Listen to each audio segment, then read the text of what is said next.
खुलुमबाय बडलेण्ड टाइगार इउट्यूब चेनेलाव आं नोंथांमोनखौ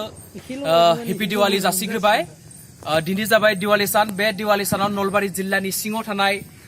राङाफालि गामिनि राजिब बर' बिथांलानि न'आव जोबोर मोनसे दिवाली फालिदों साथि लगायदों मोनसे जोबोर रेकर्ड जानो हायो आसामाव एबा भारताव रावबो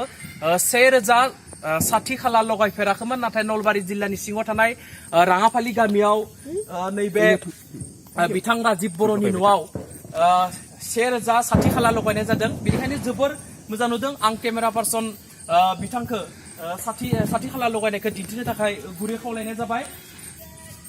जोबोर मोजां नुदों जोबोर मोनसे परिबेस बेफोरबायदि काली फुजानि मुङाव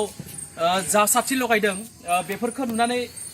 आंबो जोबोर गोजोननाय मोनदों बडलेण्ड टाइगार इउट्यूब चेनेलनिफ्राय आं बिथां राजिब बर'खौ रोजा रोजा साबायखर जासिनाय जाबाय नोंथांमोना नायनो हायो जोबोर ख्रि ख्रि जोंगासिनो दोङो जोबोर मोजां नुदों जों बिथांनि सेथलायावबो साथि खाला लगायदों होनना मिथिदों गासै न' सेथला लामा गासैयावबो बिथाङा साथि लगायदों बिथाङा दा सेथलायाव साथि लगायदों होननानै जों खोनानो मोनदों बेनिखायनो बिथांनि खाथियाव जों फैदों